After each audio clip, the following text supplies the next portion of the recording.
Hey guys, so welcome to virtual learning. Today we're going to be talking about growth rates and percent manipulations. So hopefully you should have seen by this point that I have updated the unit schedule for you. The updated version has been posted on Google Classroom, and that kind of goes through essentially all of the directions, everything you're going to need to do. Obviously, if you have any questions, you can email me. What's going to be a little different for you guys, I know that typically I do not require you to do the homework every night. However, the school is pretty adamant about seeing that you're completing a classwork assignment and a homework assignment every single day.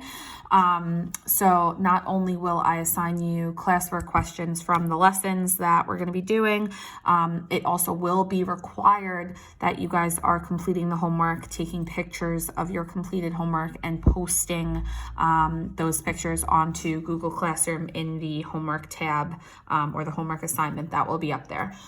So that is a little different for you guys.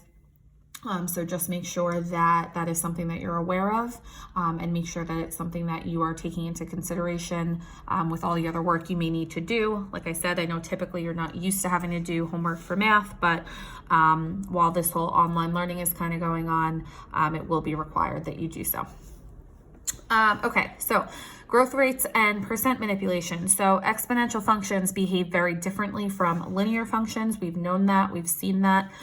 This is due to the fact that the exponential functions grow based on a constant percent rate of change, a value that is being multiplied by the current value, as opposed to linear functions, which grow based on a constant rate of change, a value that is constantly added to the current value. So obviously when we are multiplying by the same value over and over again, we're going to end up getting something that is growing at a much larger rate than if I were to add the same value every single time, okay?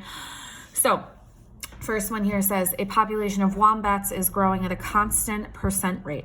If the population on January 1st is 1,027 and a year later is 1,079, what is its yearly percent growth rate to the nearest 0.1%?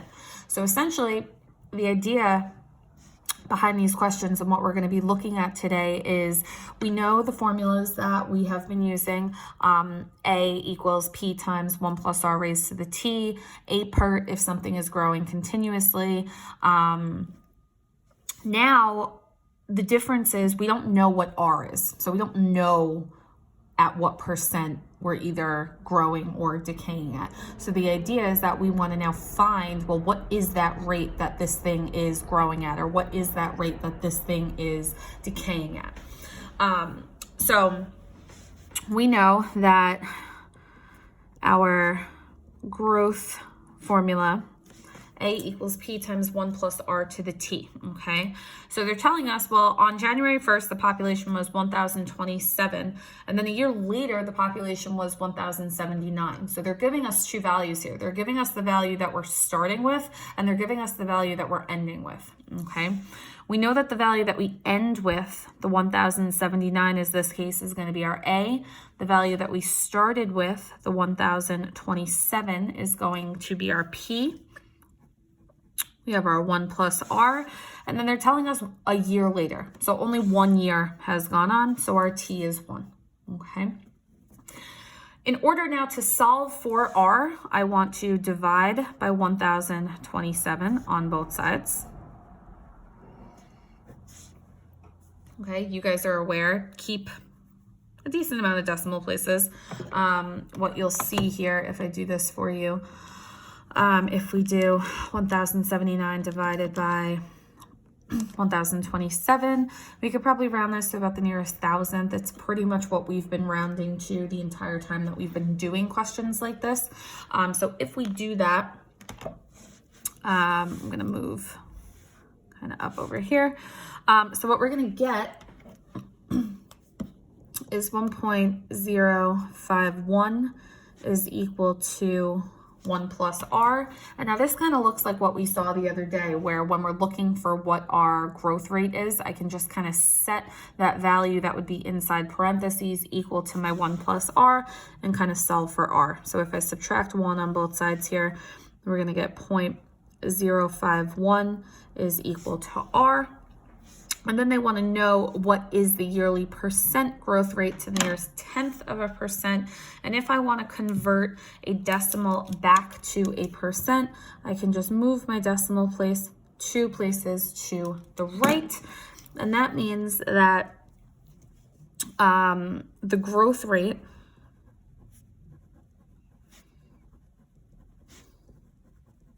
in this case is about 5.1%. Okay, so that means that this population of wombats is growing at about a rate of 5.1%. Okay.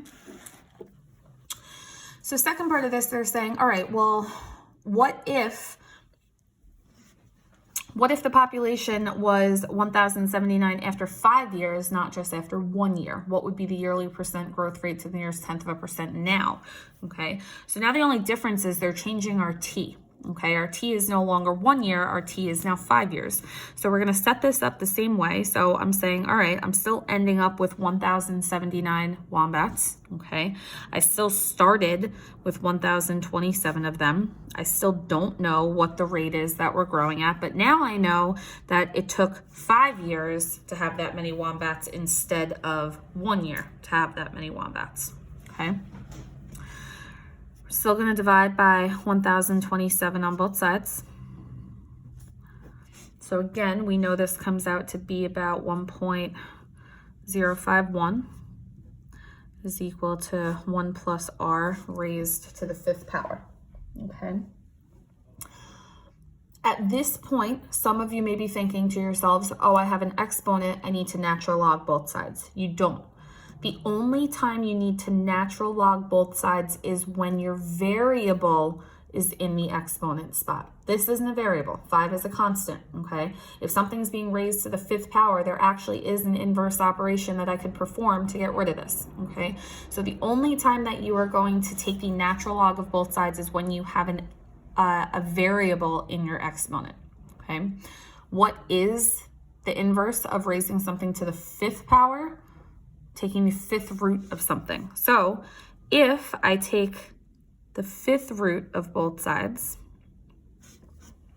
okay, which hopefully, if you remember, can be done in your calculator, okay? This calculator that I have here is an older one, so it's not actually going to display it like a lot of yours. I know a lot of you guys have the newer calculator, and I don't think I have my newer one at home with me. Oh, wait, actually.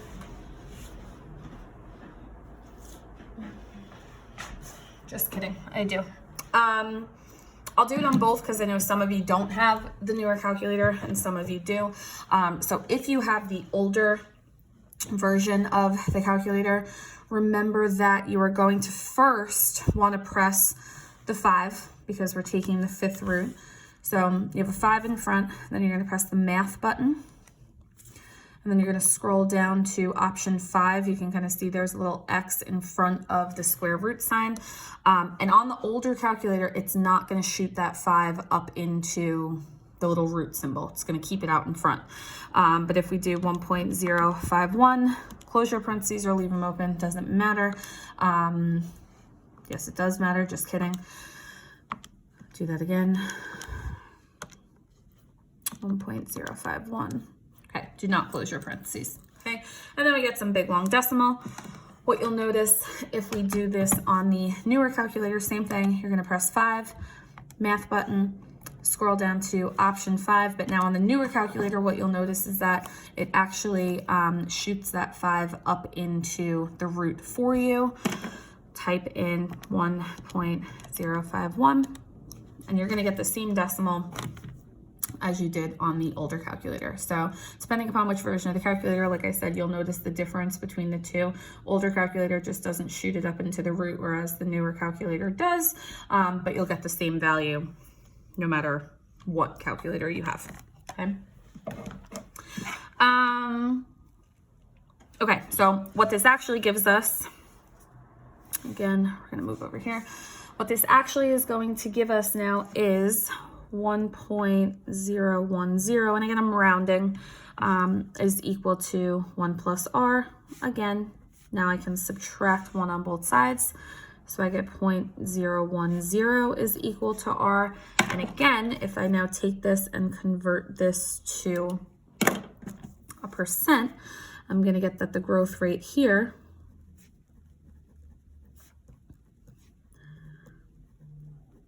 is about 1%.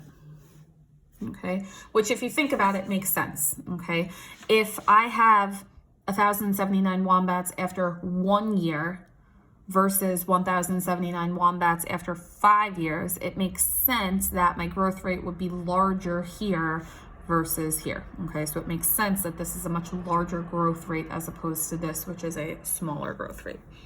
Okay.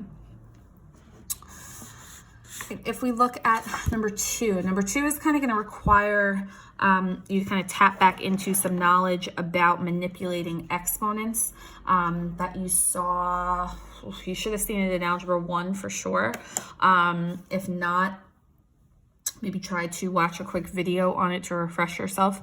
But so number 2 says, if a population is growing at a constant rate of 22% every 5 years, determine its annual percent growth rate to the nearest tenth. So this is telling us, okay, every 5 years, your rate is 22%. Okay, great. I don't care about what's happening every 5 years. I want to know what's happening every year. What is my rate every single year? So that's what they're asking us here, okay?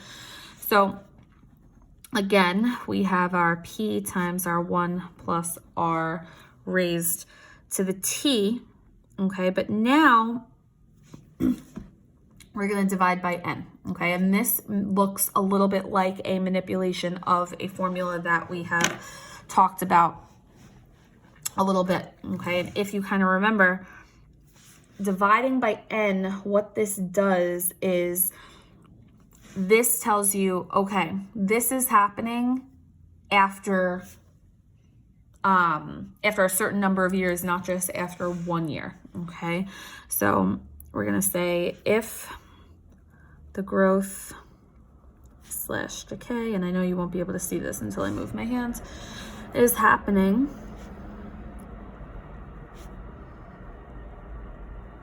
after a number of years, not just 1 year.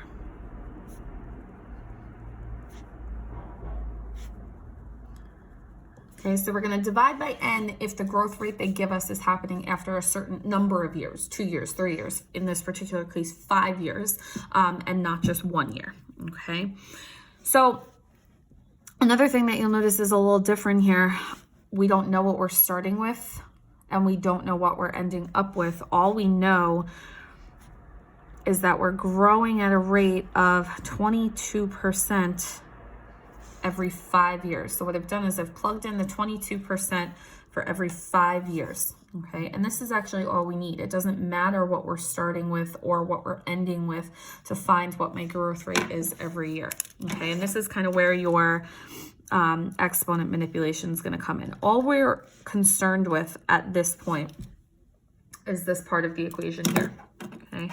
And what I can do is I can say, all right, first of all, I can combine what's inside my parentheses here. So I could say this is the same thing as 1.22.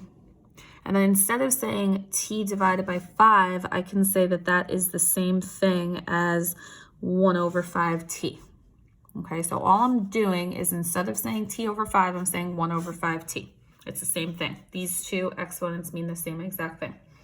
Okay, but then what we can do is we can even go a little further and say, well, I want to simplify that a little further. So what I can do is take 1.22 to the 1 over 5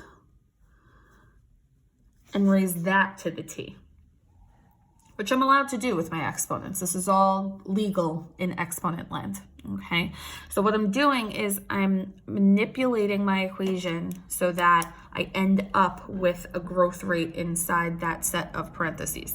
If I actually take now 1.22 and raise it to the 1/5 power, which you may be wondering how to do that in your calculator, 1.22, close my parentheses, my little caret, and then obviously that 1/5 has to go inside parentheses when I'm doing this. And I can see again, I got some long big decimal, should be used to that by this point. But now I know, okay, this is really the same thing as saying 1.041 raised to the t, okay? So what we started with is 1 plus 0.22 to the t over 5. I said, I don't like the way that looks. I want to rework that a little bit. So I added the 1 plus the 0.22 and reworked the way my exponent looked. So instead of saying t divided by 5, I could say that's the same thing as 1/5 times t. But I still wasn't happy with that because that still is not leaving me with just a singular exponent. Okay, so what I can then say is, all right, well now I want to take just this part here, the 1.22, raise that to the 1/5, and then that's going to be raised to the t power. And when I actually evaluate this, I get 1.041 to the t. And now this should hopefully look like that kind of what we start with, our 1 plus r raised to the t power. That's the goal here. That was essentially what we were trying to do. We were trying to rework this so that it looks like 1 plus r raised to the t power, which is what we've done now. So now we know that 1.041 is equal to 1 plus r. When I subtract 1 on both sides, I get 0.041 is equal to r. And what that means is that the annual growth rate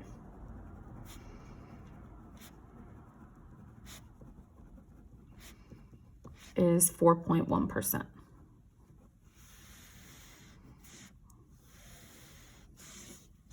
Okay, so I didn't care about what was happening every 5 years. I cared about what was happening every single year. Okay. All right, next thing we're going to look at is number 4. So suppose each function below represents the population of a different U.S. city since the year 1990. Complete the table. Okay, so we're going to look at, I'm not going to look at this guy, but we're going to look at A of t, C of t, and D of t. Okay, so the first column here is saying what was the population in the year 1990. Okay, so we have the city population since 1990, population in the year 1990, what's the annual growth or decay rate, and then what is the predicted population, they should say, in 2000. Okay, so they're giving us an equation here. This should look pretty familiar to you. 3,000 times 1.1 to the t over 5. So the population in the year 1990, that means what's the population that I'm starting with? What is my starting population? Okay, we should have all thought 3,000. Okay, now my annual growth or decay rate. Well, I know that that comes from the value that's inside my parentheses here, but just like we did on number 2, I kind of have an issue with that t over 5. Okay, so we have 1.1 to the t over 5, which we said we can rewrite as 1.1 to the 1 over 5 t, which again, I can rework to be 1.1 raised to the 1 over 5, and that whole thing is raised to the t. 1.1 to the 1 over 5 power comes out to be 1.0192 to the t. And now this is indicative. Remember what we're trying to say. We're trying to get something in the form of 1 plus r raised to the t power, which is now what we've done. I have a singular expression here, raised to the t power. So now what I can do is say 1.0192 must be equal to my 1 plus r. when I subtract 1 on both sides, I get 0.0192 has to be equal to R. And that means that when I move my decimal point 2 places to the right, we see about 1.9% growth.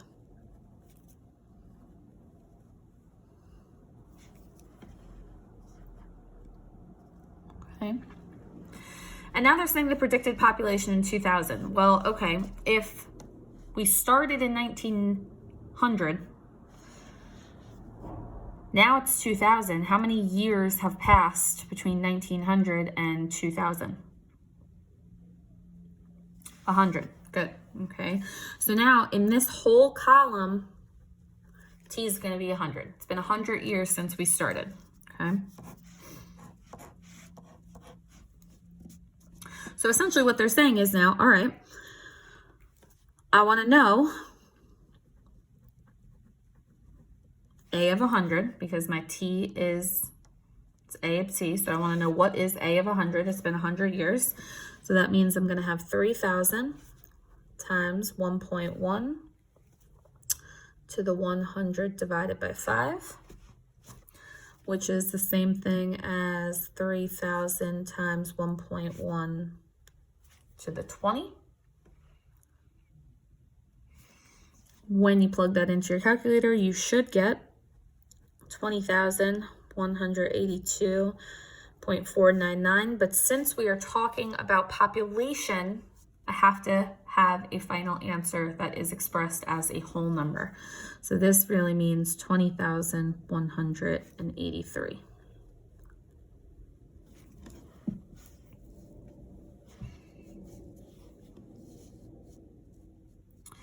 If we look at C of T, my starting value is 10,000.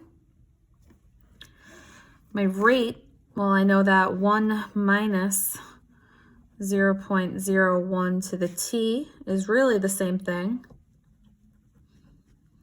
as 0.99 to the T. So this one's easy, okay? Meaning that 0.99 has to be equal to my 1 plus R. Subtract 1 on both sides, and I get negative 0.01 is equal to R, which means that this is a 1% decay. Okay, so remember that if our growth rate is negative, that means that we have exponential decay as opposed to exponential growth. And then again, to find T of 100, well, T is 100, so now we're finding C of 100, which is going to be 10,000 times 0.99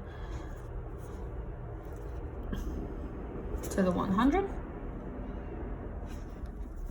And this comes out to be 3660.323. But again, we're talking about population, so that has to be rounded to a whole number. And since our decimal value is less than half, we're going to round down.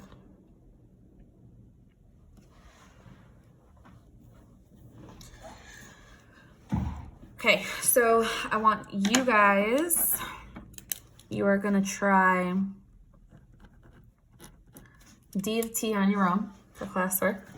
Okay, that's the first part of classwork that you are doing on your own, is you are going to fill in the table for D of T. Okay, you could ignore this question on the bottom, but the first thing I want you to do is fill in the chart for D of T.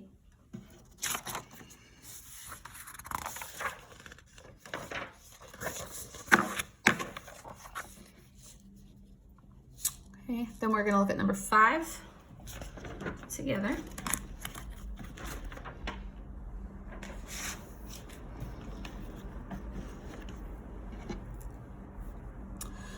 So the table below gives us an average annual cost, for example, tuition, room, and board for 4 years at a public college and university. So we can see we have the years here, the cost here, okay? Which kind of function would be more appropriate for this situation, linear or exponential, and explain. okay? Obviously, it should be, well, maybe not obviously, okay? But the price of college is not something that's linear, okay? They're not changing the price by the same amount of money every single year. There's a certain percentage that it's going to be changing by, okay? One way you can find that is you can take all of your values in your table, okay, and divide them. So for example, if we do 4,692 divided by 2,550, okay, you'll notice that gives you about 1.84.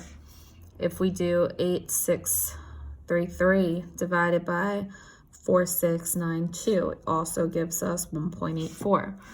If we do 15,885 divided by 8,633, it also gives us 1.84, okay? So we are, and obviously since we are dividing to find these values, the inverse of that is multiplication. So that means that this must be an exponential function.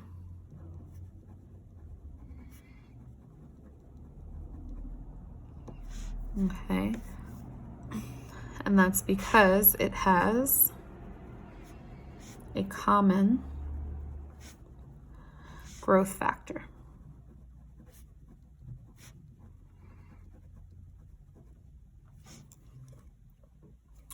Okay. If we want to write an exponential function to model this equation, well, we know that our formula for exponential growth is a equals p times 1 plus r raised to the t. Well, tuition started at $2,550, so that is my P. Okay. The growth rate, okay, is the value that we found here. Okay, so 1.84. And now to the T, but we're going to have T divided by 10 here. And the reason that we have T divided by 10 here is because the amount of money that you're paying for tuition is changing every 10 years. It's not changing every year, okay? So this is not saying it's $2,550 one year and then the next year it shoots up to $4,000, okay? That's not the case. This is happening every 10 years, so I want to take that into account when I'm actually finding my growth rate. So part C says use the properties of exponents to rewrite the model from part B to determine the annual growth rate. So this is kind of where we're going to rework what we've written inside our equation and kind of rework our exponents to give us something else. So we have 1.84 to the t divided by 10, which we can rewrite as 1.84 raised to the 1/10th power raised to the t. Okay. When I do 1.84 raised to the 1/10th power, I get 1.063 to the t. This is the form that we're looking for. This means that 1.063 is equal to 1 plus r. And when I subtract 1 from both sides, I get 0.063 is equal to r. And that means that this is about a 6.3% growth. Okay, so every year your tuition is rising about 3.6%. And then lastly, it says, all right, well, if this trend continues, when will the average annual cost exceed $35,000? So when will you be paying more than $35,000? So that is the, I guess you can say your ending amount or your final amount, okay, which we know is our A. So 35,000 is equal to your starting tuition, which was $2,550. We just found that we have an annual growth rate of 1.063, okay? And I want to know how many years is it going to take me to get there? Okay, so I want to use my annual growth rate when I'm finding how many years. I do not want to use the growth rate for every 10 years. I want to use the growth rate for every single year.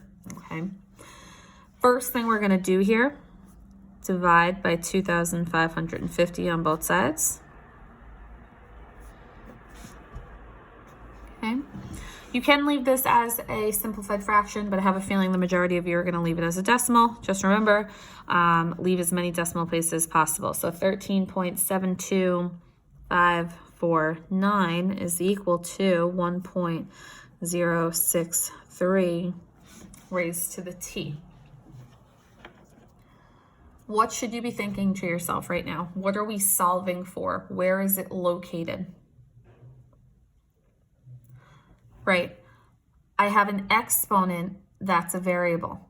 If my exponent is a variable, I should be thinking to myself, natural log. I want to take the natural log of both sides. So I'm going to have the natural log of 13.72549 is equal to, remember, we can use our power rule to bring our exponent down in front.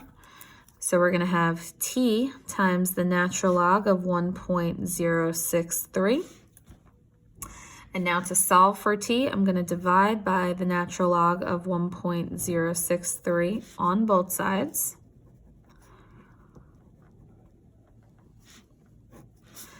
And that means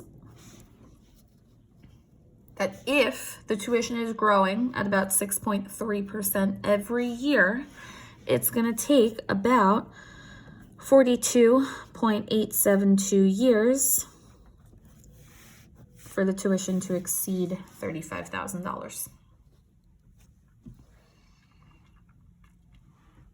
Okay. I want you to try number 6, but I only want you to be concerned with finding the rate monthly. Don't worry about 2 years or 5 years. So you're going to tack number 6 on to your classwork. Okay, and then you're also, you could skip number 7, but you are going to try number 8 as well. Okay, so the classwork is, just to recap, okay, on page 352, you want to be concerned with trying d of t in that table. Then you want to do number 6 on page 353, but you don't want to do 2 years or 5 years. You only want to do every month. And then on page 354, you're going to cross out number 7, try number 8, okay? There is homework in your workbook, okay? So your homework, let's look at this. Your homework is going to be page 355 and 356, okay? Like I said, you guys have to do it now, okay? Do 355, 356. That is your homework assignment. Make sure you take pictures of it and upload it to the homework assignment on Google Classroom. Make sure that you're obviously showing all of your work. And if you have any questions, again, please feel free to email me, and good luck.